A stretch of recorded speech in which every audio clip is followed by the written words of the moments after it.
xol ci kenn def ni teg ci kompay baaxal is bigger than for me baaxa wóoru seen pis baaba dëgg daa mujj fu fenn jiitulu na yàlla xam na j'espère que ñëpp a xam luy dee te ñëpp dinañ fa jaar ñun dañuy xëy di xaar beneen bis yàkkam tiimu joor moo tëdd xëy muy gën a tiis ku ne di jooy sa mbokk du bénéfice soo amul gis ba tax nga jaay sa piis ëllëg ci biir nga gis lu gën a diis please bul jaay sa ngor diggante nit ak nit lu fa yàlla di wut lu waral ñuy mystique borom karaw bu ñuul la dara jombul bëri fiit diggante nit ak nit lu waay def boppam kuñ fay sa bor li nga leb la tax baax ba weesu baax jafe ñuy baax di xëy di bon Seex Bamba jàll baax ba tax ñu ñëpp yaakaar ci moom is bigger than for me baax a wóor rest in peace baba is bigger than for me baax ba dee rest in peace baba. Hello sama guys comme ni mu leen ko waxee comme ni mu leen di nuyoo chaque jour boo leen bëgg saati fii ngeen xam ne affaire de rap la affaire de bedd la comme tey ñu changé beneen dimension beneen sphère bi la ñëwaat ak seen premier numéro seen studio section ñu ànd seeg benn boy boo xamante ne kenn dootu ko présenté tey ci hip hop Galsen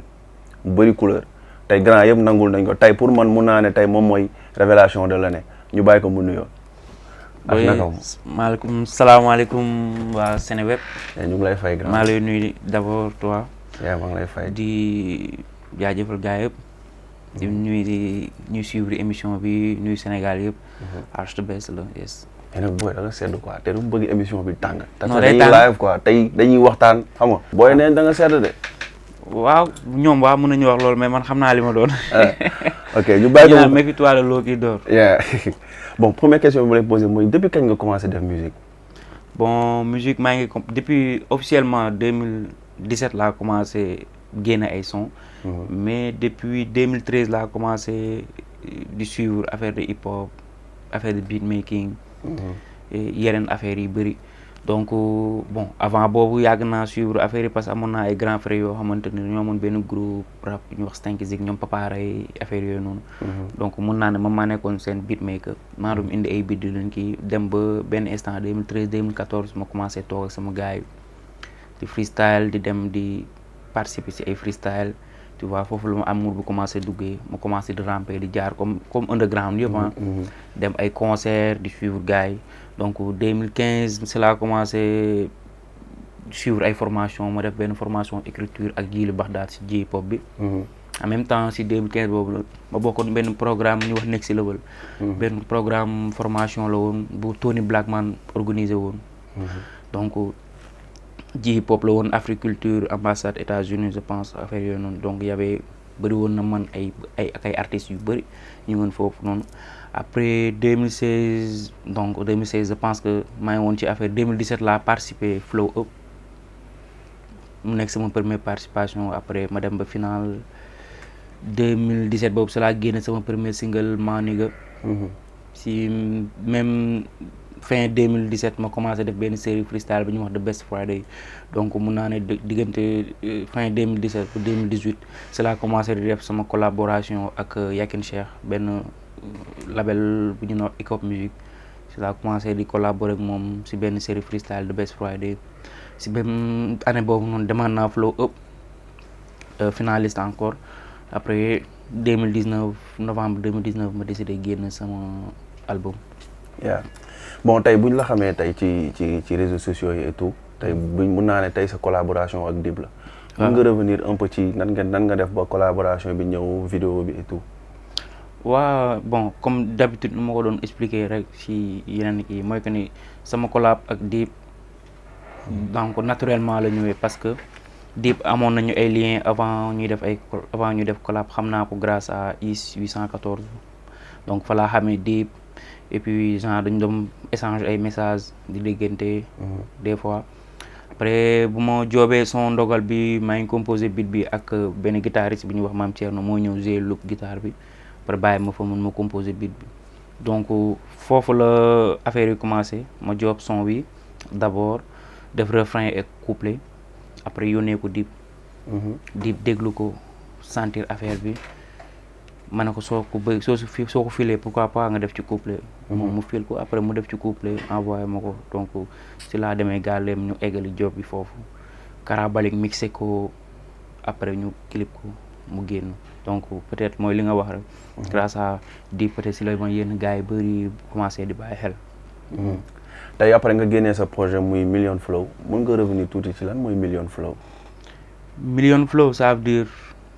genre tout quoi si parce que ñun on a habitude rappeurs yi benn gain boo gis mu def benn affaire bu nice nga ne waaye kii am na flow ci côté rap donc flow ci côté rap dañ koy considérer comme ci côté boy genre flow et ainsi de suite affaire yooyu noonu donc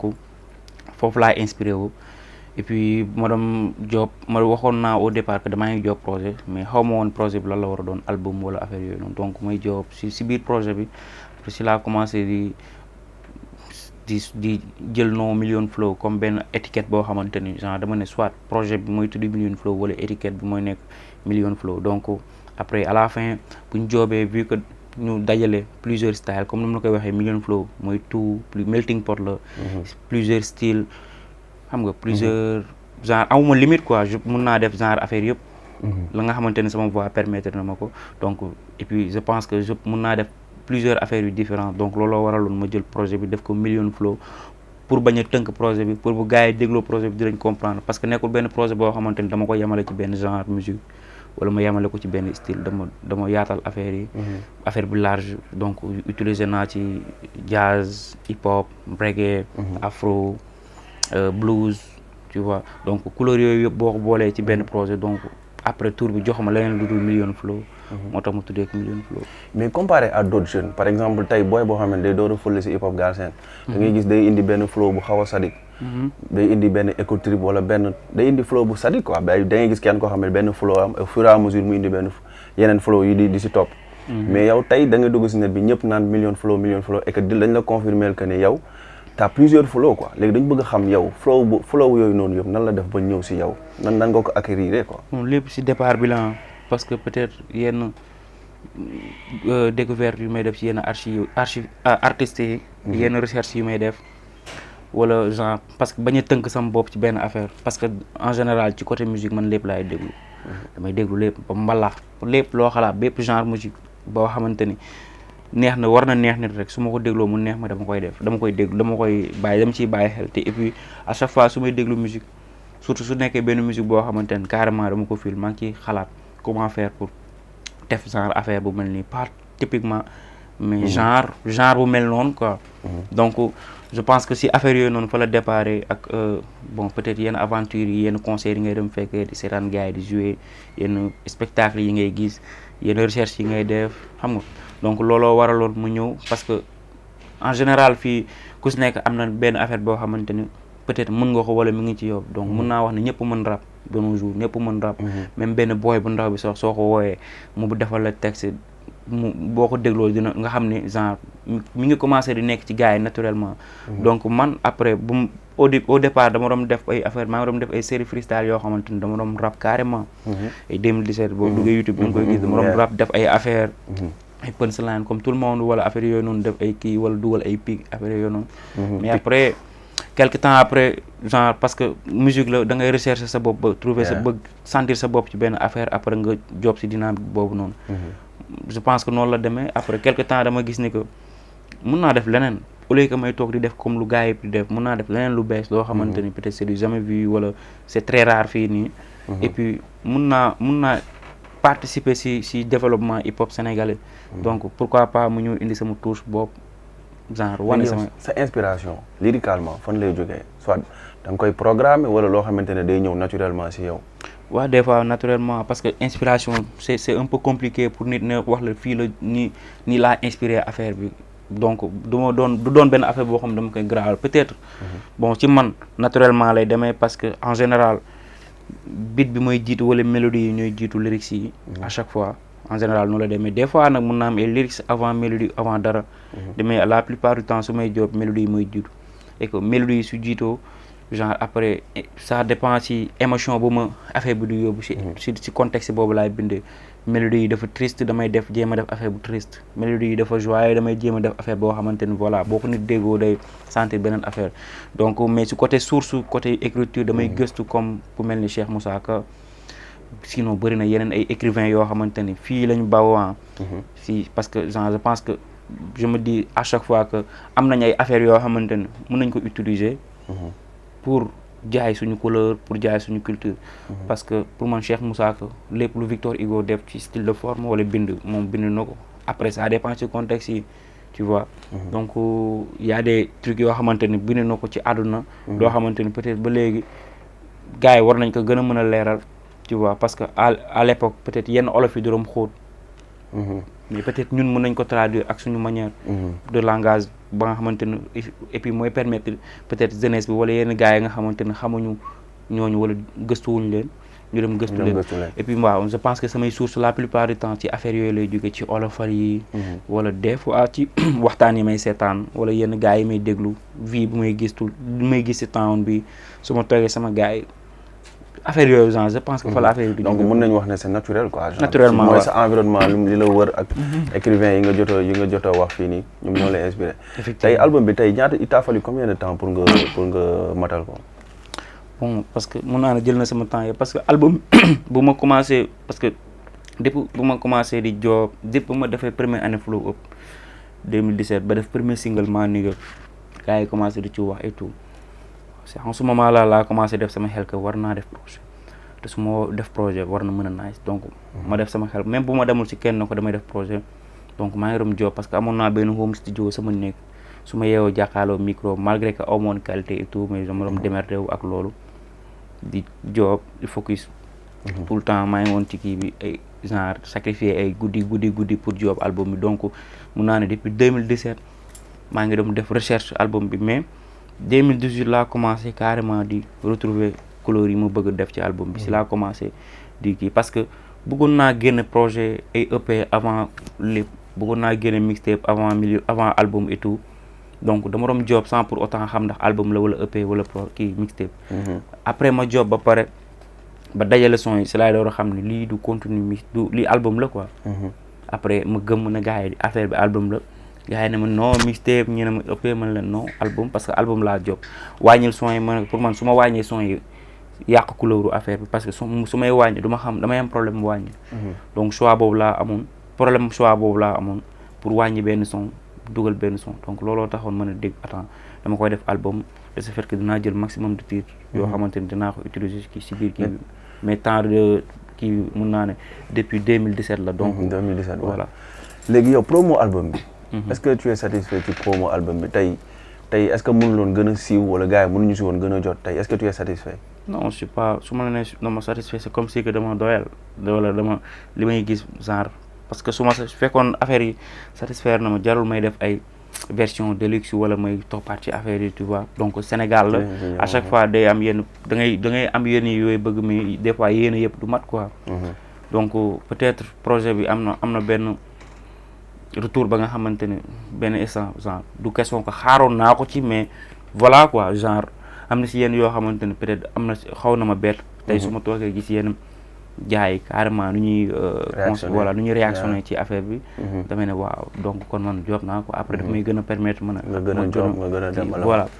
voilà mais si côté communication à chaque fois damay gis ni des na pour man projet bi waroon du woon pour Sénégal kese bu ma ko doon job du woon benn affaire boo xam ne du ma ko doon job pour au niveau local boo dégloo projet bi da ngay xam ne que dama carrément dama sacrifié wu def ay affaires yoo xamante ni pour mu génn la quoi mais donc affaire bi jeexagul ñun ñu ngi fii donc à tout moment dañuy continuer di promo projet bi parce que d'après tout mooy suñu premier projet après pour man su ma ko bàyyee mu dee rek mooy sama bopp laa bàyyi donc premier projet la dama ciy topp fii ak 10 ans dinaa continuer promo bi incha allah. lan lañ mën a xaar tey ci version de luxe bi. suivi la mooy pour man parce que man musuma doyal ci côté musique quoi à chaque fois tey su ma toogaatee di déglu Million Flow damay sentir ne am na benn affaire bu des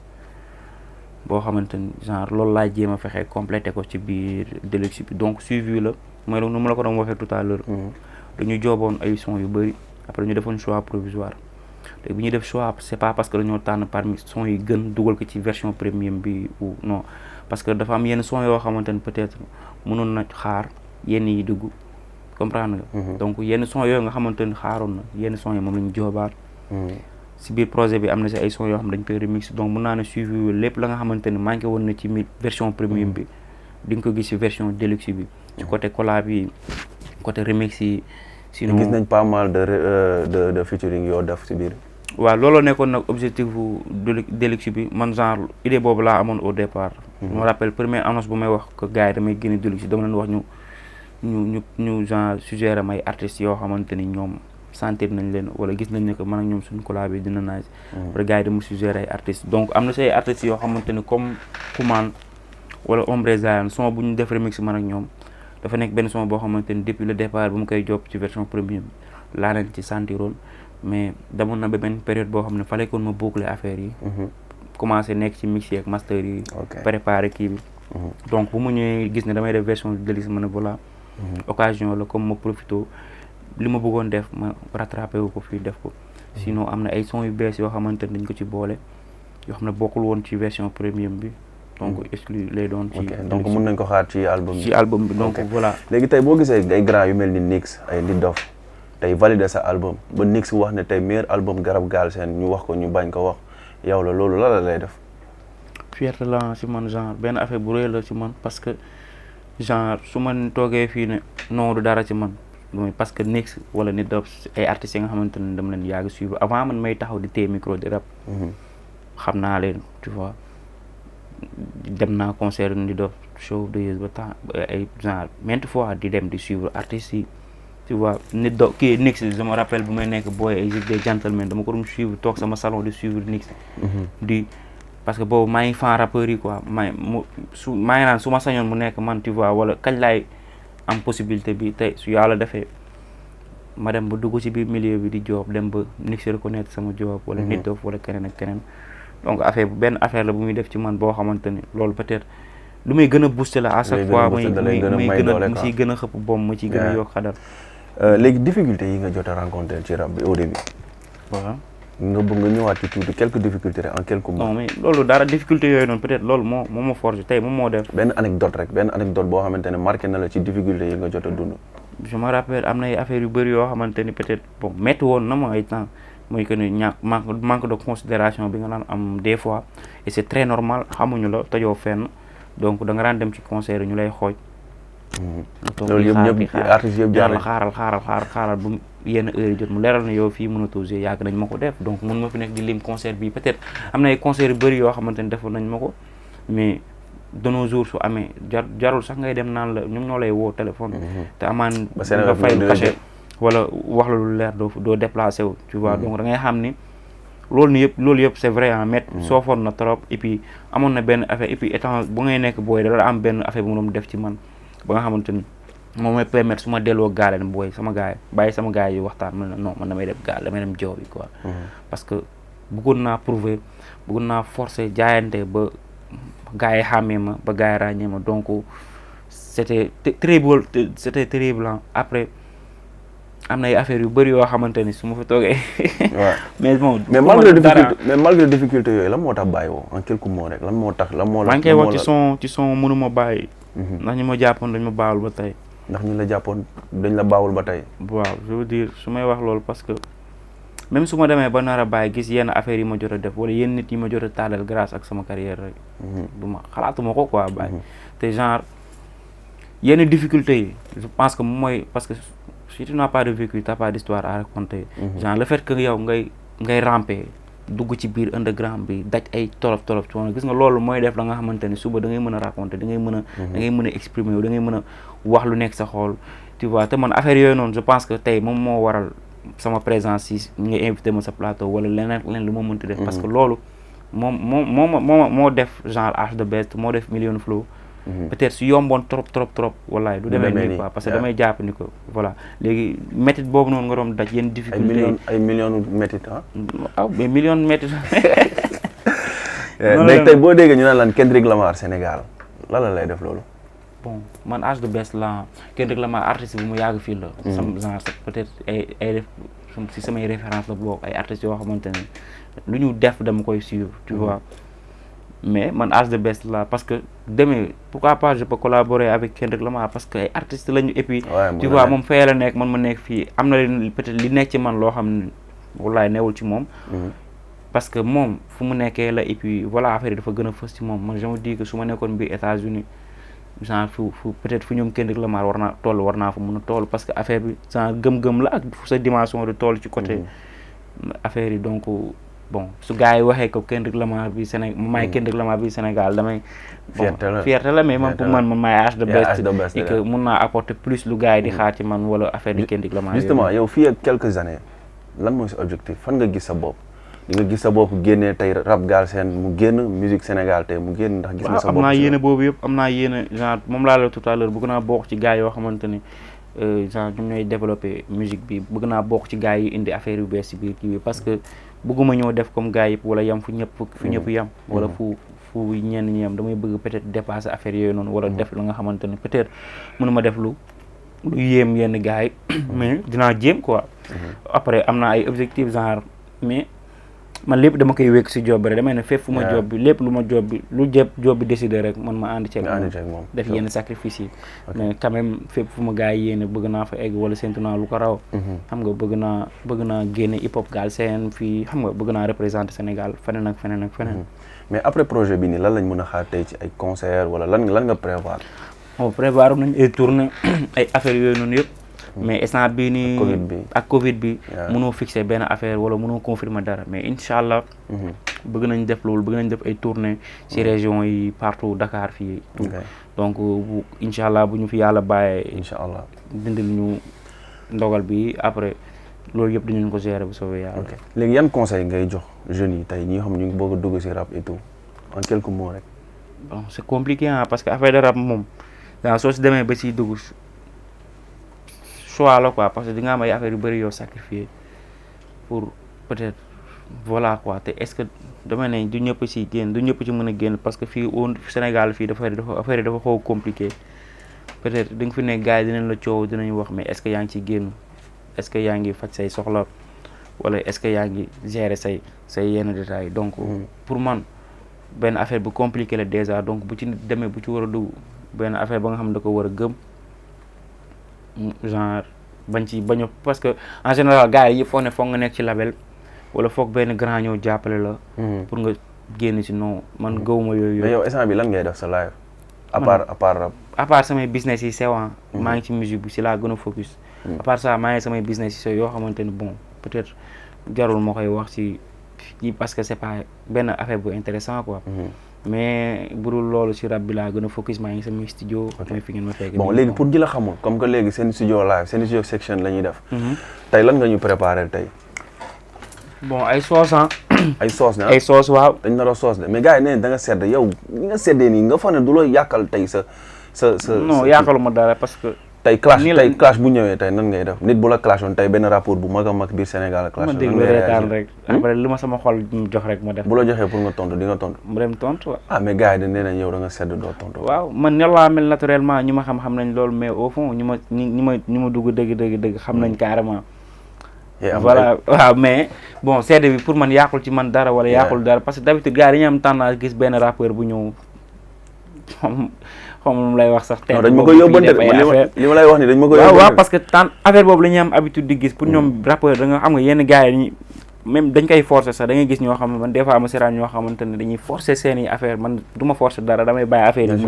naturellement parce que nii laa mel damaa loo peut-être si bon kon kay léegi nii mun nañ xaar léegi nga tàngal fii nii yëpp ba mu tàngal mais bien sûr dañ koy neexal fii dañ koy tàngal d'accord kon dañ seraan H the best léegi nii mu ñëw tàngal fi yes Million Flow Seneweb, what's up? Ok, bu xool ci kenn di def ni tëj ci kombay baaxal is bigger than for me baaxa wóor rest in peace baba dëgg daa mujj fu fenn tiitulu na yàlla xam na j'espère que ñëpp a xam luy dee te ñëpp dinañ fa jaar ñun dañuy xëy di xaar beneen bis yàkkam ti mu jot moo tëdd xëy muy gën a tiis ku ne di jooy sa mbokk du bénéfice soo amul gis ba tax nga jaay sa piis ëllëg ci biir nga gis lu gën a diis plus bu jaay sa ngor diggante nit ak nit lu fa yàlla di wut lu waral ñuy mystique borom karaw bu ñuul la dara jombul bëri fiit diggante nit ak nit lu waay def boppam kuñ fay sa bor li nga leb la tax baax ba weesu baax jafe ñuy baax di xëy di bon Seex Bamba jàll baax ba tax ñu ñëpp yaakaar ci moom is bigger than for me baax a wóor rest in peace baba is bigger than for me baax ba dee rest in peace baba fu sori lañ lay xaare bañ yaakaar bu tas ñu bëri lamiñ ne leen fi jëlee seen yaakaar a tas ba seet mën na la fi bañ fekk la yaakaar mu tas ku xam ëllëg fan ngay mujjee sa yaakaar bu tas ok Seneweb what's up yaakaar bu tas ok tout le monde sait yaakaar bu tas yaakaar ci yàlla gën a wóor sa yaakaar bu tas yes naf su lor jëmi ba romb àdduna ma war booy àndal ak sa bopp lu xew mu doon sa jëf nit bu sañ lu baax lu bon du bon ba mën si moom mais nit ku sañ lu bon lu baax du baax ba baax ci moom mboolo mooy doole ñu boole bokk bon réew mi ak problème mi def di violé ànd ak cosaan iblis di contrôlé démb du tey démb ak di pont histoire bi moo leen boole amoon na fi woon le bon maam bindul woon da daan wax su bët sa tee lu am ñu jël kuy bokk loo am liggéey ba dee pour dundal mbokki nguur gi ak njabootam ventre plein négro content la ñu tappal comme slogan ñun dañu fier ba noppi bëgg a jaar fu nasaraan jaar yee saay loola yaakaar bi tas serve bu sër yeah yeah yeah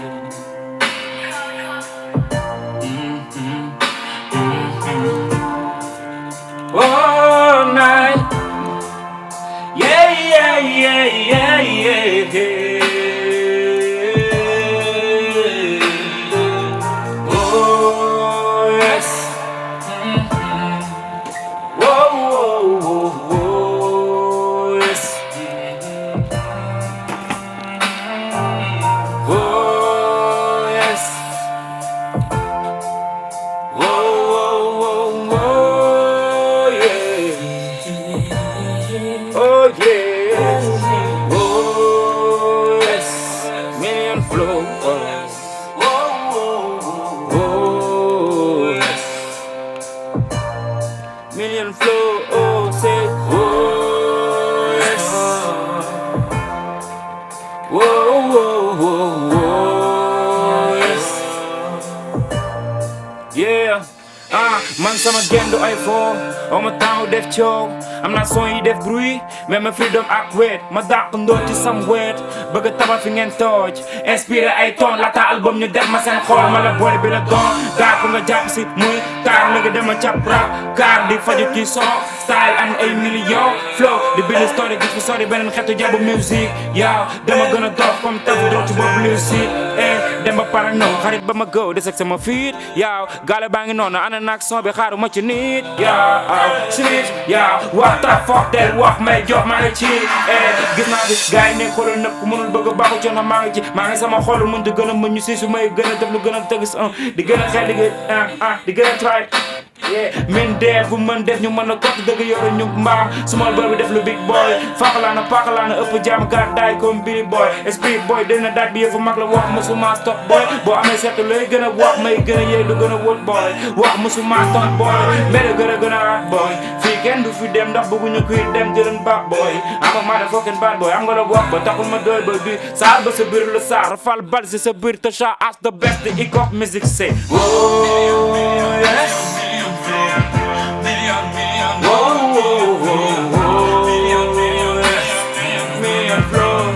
yes, I got a million flow. Million flow. Million flow. I got, yes, I got million flow. I got, yes, I got million flow. Million flow. Million. Whoa, whoa, whoa. Yes. Million flow. Yes, I got million flow.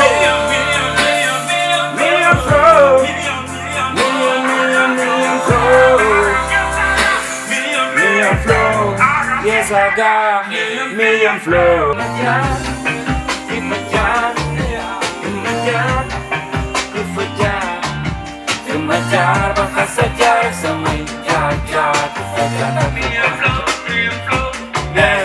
Parce que xol bu neexul boy bi amul jàmm poste bu feesul fa ma ne ci ay tey la avenir la ñëpp di gis comme su gemb waxul dafa fekk ni mu mosu du fa nekk ak mer yaakaar bu tas vidéo bu leer fanaan ci àll wóoluwuñ ma wóolu sama bopp noonu dañuy góolu nga leen dañuy jaar projet bi benn téléphone dëgg rek na lépp fils parenal gépp di nga fàttali ko dem débat ci fu ne débat ci juna talent bay promote sa game rek am ma jaar ko fa jaar di nga tax babi li sa xaar dama xaar ba mujj jàkk man rek ci yoon gese du ma gis kenn di fendi sama wéy fàttali ko waa jël nga dem ko bu nekk sa wéy I know you're the girl who's young. My jar, papa jar, samay jar jar, papa jar takuban. So alone and you somewhere. Well, I know that you love me. Feel my jar, feel my jar, papa jar, samay jar jar, papa jar takuban. Yes, after best, yes, send a rap, gang gang. This is your session, bang bang. Yes, million flow, bang bang.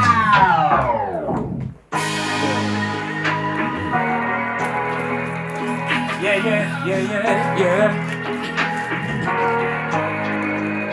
I say munu ma bàyyi nañu ma jàpp nañ ma bàyyul ba tey. amoon abi nekk ci leneen lu dul su ma xoolee sam ginnaaw dara desu fa ndax yëfu xale weesu na du papa ak yaay moo ma tànnal yoon bu ma war a aw mun naa dékku ay mauvais sort ak saaga yu ma dul dégg du xarit tamay topp sama bésu dee moo tax weet noppee na maa sonal gént naa ne ci kaw seen ay junni nit di ma bëggee benn xëy de di bañ boobu fes de la këy lyrique tempo bi daw sama CD dore mi la laa gën bokkal deret def sama temps ci son pour son ba fay ma espace rampe kilomètres yu bëri te mosuma espace maama rek laa wax am sori kon foog ñu ci dees yàlla naa deesu ma nare wax ki tax may def lu tax may xeex yëpp maa da jeex jébal naa leen sama bopp du waay man def topp naa sama xalaat bay wax don't care soxla ma ku ma yee maa ngeeg sam réveil maama rek laa am sori foog ñu ci dees amoon naa gente rek menoo di ci kee waxoon naa li ma bëgg doon dag ma dégg I'm not expecting some of both women, but whoa, yeah. I'm not expecting la la la la la la, yeah. Nah ni ma Japon dan ma baru betul, yeah. Ni ma Japon dan ma baru betul. I'm on abi, nak kilene lulu ay betul. Yeah, nekk ci leneen lu dul ay bataay, yeah. am naa ñu ma gëm bokk life, maa ngi sama life toppatool sa life. You get it on, yeah. I just get old doing my own life. Wait ak sama bopp free some life ci say nopp. I'm a ñàkk I don't know mais mënu ma bàyyi. You get it on, yeah. I just get old doing my own. Ma tax ma topp sama am way ku dee wet ak sa bàmmeel foofu ma damay play jox naa bis lu may fay sombi lu ma mën naan bu dee lii faat na ma ray bu laaj ni maa mel gettu maa kam ba xam moo tax may wax ci sam bopp am na ay noon comme ñëpp ay rêve pour tëb am lu tax mënu ma bàyyi benn yoon sam job am na ay réel yu dem yu jàpp ba tey am lu tax mënu ñu bàyyi benn yoon sam job maama rela am sore fo nit ci des amun naa gente rek meno du ci kee waxoon naa li ma bëgg doon da ma déglu woon am na espoir ci sama bopp ma gëmu maama rela am sore fo nit ci des amun naa gente rek meno du ci kee waxoon naa li ma bëgg doon da ma déglu woon am na espoir ci sama bopp ase mënu ma bàyyi ñi ma jàppoon dañ ma baawul ñi ma jàppoon dañ ma baawul ba tey ñi ma jàppoon dañ ma baawul ba tey amoon avi nekk ci leneen lu lay bataay nekk ci leneen lu lay bataay. hello sama guys nii lañ koy defee ak yeneen studio yeneen live yeneen nit yeneen boy yu gën a tàng wala. non amul booy gën a tàng rek comme ma gën a tàng. non dama koy tooñ xam nga foog ma koy yëngal booy bi day gars dañu may mais tàngal na fi et j'espère que ça vous a plu neex na la. mais cool nice. comment c'était. bien ah tranquille nice waaw. pour ñu nga xamul ñu dem découvrir ko sur seneweb.com ak sur Seneweb TV booy bi mu ngi nii ñu bàyyi ko mu tàggoo lan ngay tàggoo. émission bi noo ko gisee rendez-vous le 28 août Million Flow Deluxe dina génn disponible si plateforme yëpp dem nañ ngeen coach ko ngeen suivre ko. donc dina génn en précommande aussi physique dina am donc suivre leen ma ci chaîne YouTube Instagram pour jot information yi foofu Arch the Best Million Flow Seneweb. studio seen studio. section. léegi million de personnes ñu dem kii ko émission bi nag émission bees la bii mooy premier numéro dina am yeneen yu gën a tàng yu gën a neex. moo tax nga war a xam ne mënoo am beneen bu ko gën a tàng. ok amul problème. saxaru fii la yam.